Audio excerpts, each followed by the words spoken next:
Water everywhere, Yeah, but not enough to drink for your plants. So, most important thing with watering, Julio, I'm going to cover container plants and hanging baskets. Okay. All right. You're going to handle perennials and shrubs in the ground. And shrubs, okay. Okay.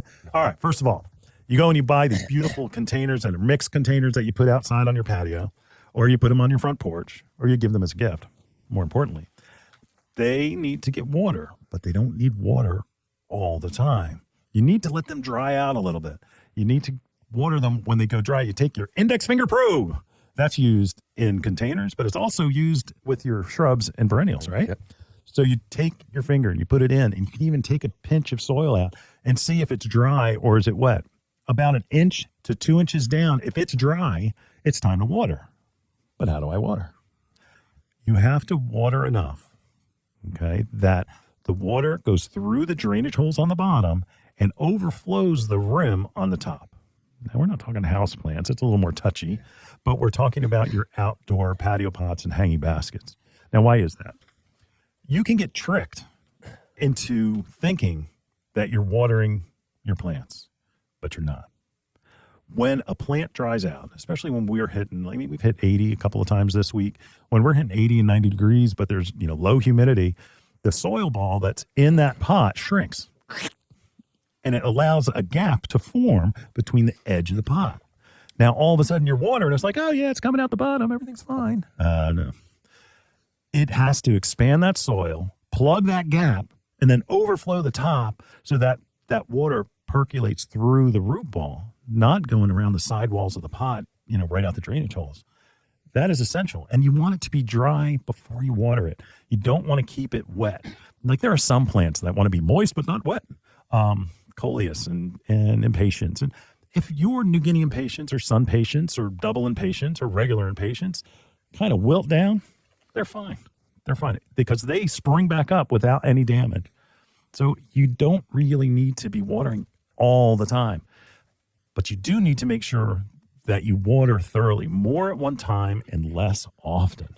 We have some saucers that go on the bottom of hanging baskets, and I actually kind of love these because what they'll do is that when you water and that water drains out a little bit, it'll hold some around that pot, and it acts like a wick to the soil that's in that pot, and it gives you a little reprieve about watering. So if you're having problems with keeping things wet, we get it a lot. It's like, oh, I can't, I get full sun where that pot is, and often how many cuttings are in those combination pots that you have? If you have anything like a 10-inch combination pot, you have like 6 or 8 plants that are in there all trying to do their thing. So they're taking all that moisture out. If you have like 5, like if you're planting your own, just pick like 5 plants or less of like maybe smaller plants, like a 4-inch pot or something like that, because they're competing with that moisture, and that some are going to get choked out, but you have to make sure that you're on top of it. So if you're watering, you want to make sure that it doesn't shrink to the point where there's that gap between the sidewall and the root ball, and that you want to make sure that you water and you seal that up because it expands with water, and then wait until it gets a little bit dry again. Index finger probe. There you go. Use your index finger probe, and that will tell you when it needs to get watered.